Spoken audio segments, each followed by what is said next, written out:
ಬಡವರ ಮನೆಯಲ್ಲಿ ಸಂಕ್ರಾಂತಿ. ರಾಮಾಪುರ ಎಂಬ ಗ್ರಾಮದಲ್ಲಿ ಶಾಂತಮ್ಮ, ಕಾಂತಮ್ಮ ಅನ್ನೋ ಅತ್ತೆ ಸೊಸೆ ಇದ್ದಾರೆ. ಅವರು ತುಂಬಾ ಬಡವರು. ಆ ಬಡತನದಲ್ಲೂ ಕೂಡ ಅತ್ತೆ ಸೊಸೆ ಇಬ್ಬರು ಚೊಕ್ಕಟವಾಗಿ ಸಂಸಾರ ಮಾಡಿಕೊಂಡಿದ್ದಾರೆ. ಒಂದು ದಿನ ಅತ್ತೆ ಸೊಸೆಗೆ, ಏನಮ್ಮ, ಸಂಕ್ರಾಂತಿ ಹಬ್ಬ ಹತ್ರ ಬಂತು. ಮನೇಲಿ ಹಣ ಇಲ್ಲ. ಸುತ್ತಮುತ್ತಲಿರೋರೆಲ್ಲ ಈಗಾಗ್ಲೇ ತಿಂಡಿಗಳನ್ನು ಮಾಡೋಕ್ ಶುರು ಮಾಡಿದ್ದಾರೆ.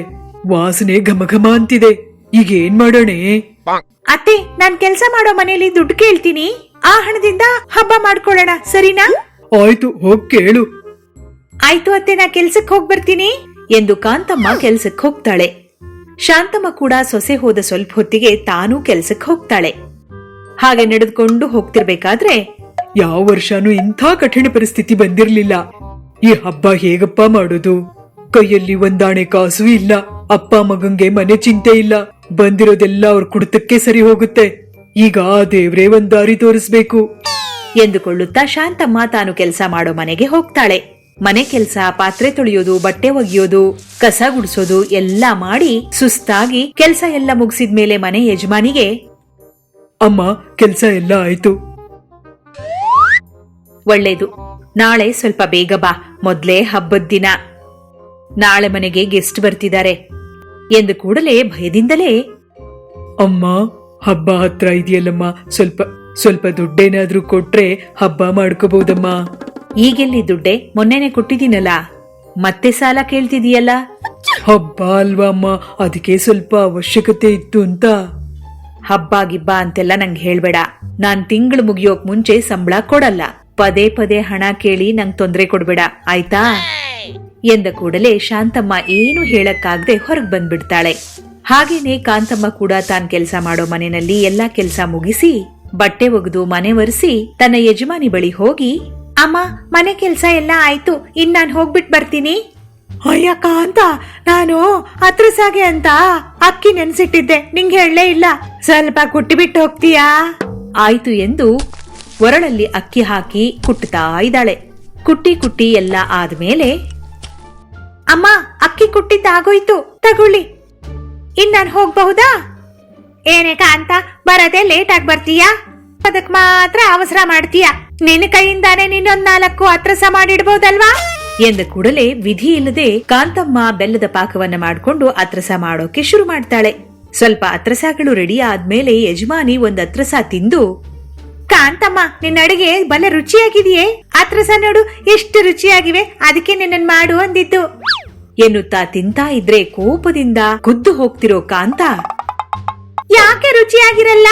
ನಿಮಗೆ ಬೆಲ್ಲದ ಬದಲಾಗಿ ಇರುವೆ ಪುಡಿ ಹಾಕಿ ಮಾಡ್ಕೊಡ್ಬೇಕಿತ್ತು, ತತ್ತು ಬಾಯಿ ಮುಚ್ತಿದ್ದೆ ಎಂದುಕೊಳ್ಳುತ್ತಾ ಎಲ್ಲ ಅತ್ರಸ ಮಾಡಿ ಅದಾದ ಮೇಲೆ, ಅಮ್ಮ, ನಾನಿನ್ ಹೋಗ್ ಬರ್ತೀನಿ ಎಂದು ಮೆಲ್ಲಗೆ, ಅಮ್ಮ, ಏನ್ ಯೋಚನೆ ಮಾಡ್ತಿದೀಯಾ? ಏನ್ ಬೇಕು ಹೇಳು?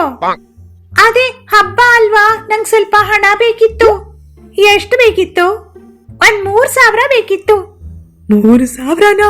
ಈ ಬೀದಿ ಪೂರ್ತಿ ಹಬ್ಬ ಮಾಡೋಷ್ಟು ಹಣ ಖರ್ಚು ಮಾಡ್ತೀಯೇನೆ? ಅಷ್ಟು ಖರ್ಚು ಮಾಡಿ ಹಬ್ಬ ಮಾಡದೇ ಇದ್ರೆ ಯಾರಾದ್ರೂ ಬಂದು ಹೊಡಿತಾರೇನು? ತಗೋ, ನನ್ನ ಹತ್ರ 1,000 ರೂಪಾಯಿನೇ ಇರೋದು. ಇದೆ ತಗೊಂಡು ಹಬ್ಬ ಮಾಡ್ಕೊಳ್ಳಿ ಎಂದು 1,000 ರೂಪಾಯಿ ಕೊಟ್ಟು ಕಳುಹಿಸುತ್ತಾಳೆ. ಆ 1,000 ರೂಪಾಯಿ ತಗೊಂಡು ಕಾಂತಮ್ಮ ಮನೆ ದಾರಿ ಹಿಡಿತಾಳೆ. ಒಬ್ಳೇ ನಡ್ಕೊಂಡು, ಈ 1,000 ರೂಪಾಯಿಯಲ್ಲಿ ನಾವೇನ್ ಹಬ್ಬ ಮಾಡ್ಕೊಳ್ಳೋದು? ಮನೆಯವ್ರಿಗೆಲ್ಲ ಬಟ್ಟೆ 3,000 ರೂಪಾಯಿವರೆಗೂ ಆಗುತ್ತೆ. ಮತ್ತೆ ತಿಂಡಿ ತಿನಿಸುಗಳಿಗೆ, ಮನೆ ಖರ್ಚಿಗೆ ಏನ್ ಮಾಡೋದು ಎಂದುಕೊಳ್ಳುತ್ತಾ ಕಾಂತಮ್ಮ ಮನೆಗೆ ಬಂದು ಅತ್ತೆಯನ್ನ ಭೇಟಿ ಮಾಡ್ತಾಳೆ. ಎಲ್ಲವನ್ನ ಹೇಳಿ 1,000 ರೂಪಾಯಿ ಅತ್ತೆ ಕೈಯಿಟ್ಟು, ಅತ್ತೆ, ಕತ್ತೆ ಚಾಕ್ರಿ ಮಾಡ್ದಂಗ್ ಮಾಡಿಸ್ಕೊಂಡು ನೋಡಿ, ಇಲ್ಲಿ ಈ 1,000 ರೂಪಾಯಿ ಕೊಟ್ಟು 100 ಮಾತಾಡಿದ್ಲು ಅತ್ತೆ. ಎಷ್ಟು ಮಾತಾಡಿದ್ರೇನು? ಕನಿಷ್ಠ 1,000 ರೂಪಾಯಿನಾದ್ರೂ ಕೊಟ್ಟಿದ್ದಾಳಲ್ಲ ನಿನ್ನ ಯಜಮಾನಿ. ನನ್ನ ಮಾತ್ರ ಅನ್ನೋದೆಲ್ಲ ಅಂದ್ಬಿಟ್ಟು 1 ರೂಪಾಯಿನೂ ಕೊಡ್ಲಿಲ್ಲ. ಪಾಪಿಷ್ಟೆ. ಹೀಗೆ ಇಬ್ಬರು ತಮಗೆ ಎದುರಾದ ಕಷ್ಟಗಳ ಬಗ್ಗೆ ಮಾತನಾಡಿಕೊಳ್ತಾ ಕಾಂತಾಗೆ ಒಂದ್ ಯೋಚನೆ ಬರುತ್ತೆ. ಅತ್ತೆ, ನಂಗೊಂದು ಐಡಿಯಾ ಹೊಳೆದಿದೆ. ಇವತ್ತು ನಾನ್ ಮಾಡಿರೋ ಅತ್ರಸ ತಿಂದು ನಮ್ಮ ಯಜಮಾನಿ ತುಂಬಾ ಹೊಗಳಿದ್ಲು ನನ್ನ. ಅವರಿಗೆ ಅಷ್ಟೊಂದು ಇಷ್ಟ ಆಗಿರೋ ಅತ್ರಸನ ನಾವೇ ರೆಡಿ ಮಾಡಿ ಮಾರಾಟ ಮಾಡಿದ್ರೆ ಸಾಕಷ್ಟು ದುಡ್ಡು ಬರುತ್ತಲ್ವಾ? ಹೌದೇ, ನಿಂದು ಒಳ್ಳೆ ಐಡಿಯಾ. ಅಷ್ಟೇ ಅಲ್ಲದೆ ಇದು ಹಬ್ಬದ ದಿನ ಆಗಿರೋದ್ರಿಂದ ಇಂಥ ತಿಂಡಿಗಳಿಗೆ ಒಳ್ಳೆ ಗಿರಾಕಿಗಳು ಇರ್ತಾರೆ ಎಂದುಕೊಳ್ಳುತ್ತಾ ಇಬ್ಬರು ಒಂದ್ ನಿರ್ಧಾರಕ್ಕೆ ಬರ್ತಾರೆ. ಕೂಡಲೇ ಇಬ್ಬರು ಆ 1000 ರೂಪಾಯಿಯನ್ನ ತೆಗೆದುಕೊಂಡು ಕಿರಾಣಾ ಶಾಪ್ಗೆ ಹೋಗಿ ತಿಂಡಿ ಮಾಡೋಕೆ ಬೇಕಾಗಿರೋ ಎಲ್ಲಾ ವಸ್ತುಗಳನ್ನ ತಗೊಂಡ್ ಬರ್ತಾರೆ. ಅಕ್ಕಿನ ಒರಳಿಗೆ ಹಾಕಿ ಕುಟ್ಟಿ ಬೆಲ್ಲವನ್ನ ಒಲೆ ಮೇಲಿಟ್ಟು ಪಾಕ ಮಾಡಿ ಅತ್ರಸ ಮಾಡೋಕ್ ಶುರು ಮಾಡ್ತಾರೆ. ದೊಡ್ಡ ಬುಟ್ಟಿ ತುಂಬಾ ಅತ್ರಸ ಎತ್ಕೊಂಡು ಕಾಂತಮ್ಮ ಮಾರಾಟಕ್ಕೆ ಹೊರಗೋಗ್ತಾಳೆ. ಬುಟ್ಟಿ ತಲೆ ಮೇಲೆ ಇಟ್ಕೊಂಡು, ಅತ್ರಸ ಅಮ್ಮ ಅತ್ರಸ, ಬಿಸಿ ಬಿಸಿ ಬೆಲ್ಲದ ಅತ್ರಸ, ಒಂದು ಸಾರಿ ತಿಂದ್ರೆ ಬಿಡಲ್ಲ, ಬನ್ರಮ್ಮ ಬನ್ನಿ, ಸ್ವಚ್ಛವಾದ ಬೆಲ್ಲದಿಂದ ತಯಾರು ಮಾಡಿದ ಅತ್ರಸ ಅತ್ರಸ ಎಂದು ಕೂಗುತ್ತಾ ಒಂದು ಬೀದಿ ಬದಿ ಬುಟ್ಟಿನ ಇಳಿಸಿ ಕೂತ್ಕೊಂಡು ನಿಧಾನಕ್ಕೆ ಅತ್ರಸ ಮಾರಾಟಕ್ಕೆ ಶುರು ಮಾಡ್ತಾಳೆ. ಜನರು ಅತ್ರಸ ಕೊಂಡ್ಕೊಳ್ಳೋಕೆ ಶುರು ಮಾಡ್ತಾರೆ. ಹೀಗೆ ಸ್ವಲ್ಪ ಹೊತ್ತಲ್ಲೇ ಎಲ್ಲಾ ಅತ್ರಸಗಳು ಮಾರಾಟ ಆಗುತ್ತೆ. ಸಂತೋಷದಿಂದ ಕಾಂತ ಖಾಲಿ ಬುಟ್ಟಿ ತಗೊಂಡು ಮನೆಗೆ ಬಂದು ತನಗೆ ಬಂದಿರೋ ದುಡ್ಡನ್ನೆಲ್ಲ ಅತ್ತೆಗೆ ತೋರಿಸ್ತಾ ಅದನ್ನ ಕೊಟ್ಟು, ಅತ್ತೆ, ನಾವ್ ಮಾಡಿರೋ ಅತ್ರಸ ಒಂದೇ ಹೊಡೆತಕ್ ಮಾರಾಟ ಆದ್ವು, ಎಷ್ಟು ಲಾಭ ಬಂದಿದೆ ನೋಡಿ.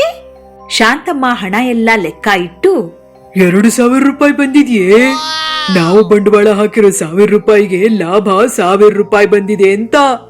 ಈಗಿನಿಂದ ಈ 2,000 ರೂಪಾಯಿನ ಒಟ್ಟಿಗೆ ಸಾರಿ ಹೂಡೋಣ ಎಂದುಕೊಳ್ಳುತ್ತಾ ಮತ್ತೆ ಕಿರಾಣಾ ಶಾಪ್ಗೆ ಹೋಗಿ 2,000 ರೂಪಾಯಿ ಸರಕನ್ನ ತಂದು ಮತ್ತೆ ಅತ್ರಸ ಮಾಡೋಕ್ ಶುರು ಮಾಡ್ತಾರೆ.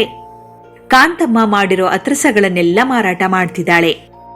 ಕರ್ಜಿಕಾಯಮ್ಮ ಕರ್ಜಿಕಾಯಿ, ಚಕ್ಲಿ, ಅತ್ರಸಗಳು, ರುಚಿ ರುಚಿಯಾದ ತಿಂಡಿ ತಿನಿಸಮ್ಮ, ಬನ್ನಿ ಬೇಗ ಬನ್ರಮ್ಮ, ಲೇಟ್ ಆದ್ರೆ ಮಾರಾಟ ಆಗ್ಬಿಡುತ್ತೆ ಎಂದು ಒಂದು ಸೆಂಟರ್ ನಲ್ಲಿ ಕೂತು ಕೂಗ್ತಾ ಇದ್ದಾಳೆ. ಮೆಲ್ಲ ಮೆಲ್ಲಗೆ ಎಲ್ಲ ತಿನಿಸುಗಳು ಮಾರಾಟ ಆದವು. ಹೀಗೆ ಪ್ರತಿದಿನ ಶಾಂತಮ್ಮ ತಿಂಡಿಗಳನ್ನ ಮಾಡ್ಕೊಡೋದು, ಕಾಂತಮ್ಮ ಮಾರಾಟ ಮಾಡ್ಕೊಂಡ್ ಬರೋದು ಮಾಡ್ತಾ 5 ದಿನಗಳಲ್ಲಿ 15,000 ರೂಪಾಯಿನ ಗಳಿಸ್ತಾರೆ. ಒಂದು ದಿನ ಇಬ್ರು ಮನೇಲಿ ಕೂತ್ಕೊಂಡು ಹಣ ಎಣಿಸ್ತಾ ಸಂತೋಷದಿಂದ, ನೋಡೆ, ನಮ್ಮಿಬ್ಬರ ಕಷ್ಟ 15,000 ರೂಪಾಯಿ. ನಾಳೆ ಬೋಗಿ, ಈ ಹಣನ ಏನ್ ಮಾಡೋಣ?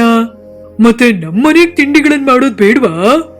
ಅತ್ತೆ, ಹಬ್ಬ ಅಂದ್ರೆ ಬರೀ ತಿಂಡಿ ತಿನಿಸು ಅಲ್ಲ, ನಮ್ಮ ಹಣೆ ಬರಹ ಬದಲಿಸಿದ ದಿನ. ಇಷ್ಟು ದಿನ ನಾವು ಮನೆ ಮನೆಗಳಲ್ಲಿ ಕಸ ಮೊಸರೆ ಮಾಡಿ ಬದುಕಿದೀವಿ ಅತ್ತೆ. ಆದ್ರೆ ಈಗ ನಮ್ಮ ಸ್ವಂತ ದುಡ್ಡಿನಿಂದ ವ್ಯಾಪಾರ ಮಾಡಿ ಇಷ್ಟೊಂದು ಹಣ ಗಳಿಸಿದೀವಿ. ಅದಕ್ಕೆ ನಮಗೆ ನಿಜವಾದ ಹಬ್ಬ ಅಂದ್ರೆ ಇದೆ. ಈ ಹಣ ಹೂಡಿ ಈ ಭೋಗಿ ದಿನ ನಾವು ಸ್ವೀಟ್ ಶಾಪ್ ಓಪನ್ ಮಾಡೋಣ ಅತ್ತೆ. ಅದೇ ನಮ್ಮ ಮನೆಗೆ ನಾವು ತಂದಿರೋ ಮಾಡ್ಕೊಂಡಿರೋ ಹಬ್ಬ ಎಂದು ಸಂತೋಷದಿಂದ, ನಿಜಾನಮ್ಮ, ನೀನ್ ಹೇಳಿದ್ದು ಅಕ್ಷರಶಃ ನಿಜ. ನಾವು ಸ್ವಂತ ಶಾಪ್ ಇಟ್ಕೊಂಡು ನಮ್ ಮನೆಗೆ ಹಬ್ಬ ಕರ್ಕೊಂಡ್ ಬರೋಣ.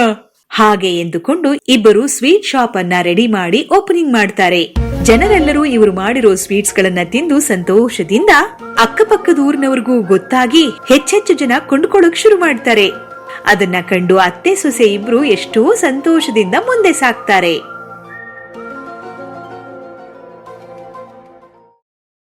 ಈ ಎಪಿಸೋಡ್ ಕೂಡ ನಿಮ್ಗೆ ಇಷ್ಟ ಆಯ್ತಲ್ವಾ? ಹಾಗಾದ್ರೆ ಇನ್ನೇಕೆ ತಡ, ಕೂಡ್ಲೇ ನಮ್ಮ ಚಾನೆಲ್ ಅನ್ನ ಸಬ್ಸ್ಕ್ರೈಬ್ ಮಾಡಿ, ಗಂಟೆ ಕೂಡ ಹೊಡಿರಿ. ಈ ಎಪಿಸೋಡ್ ನಲ್ಲಿ ನಿಮಗೇನಿಷ್ಟ ಆಯ್ತು ಕೆಳಗಡೆ ಕಾಮೆಂಟ್ ರೂಪದಲ್ಲಿ ಹೇಳಿ. ನೀವು ಆಹಾ ಎನ್ನುವಂತಹ ಮತ್ತಷ್ಟು ವಿಡಿಯೋಗಳನ್ನು ನೋಡಲು ಆಹಾ ಟಿವಿಯನ್ನ ನೋಡ್ತಾನೆ ಇರಿ.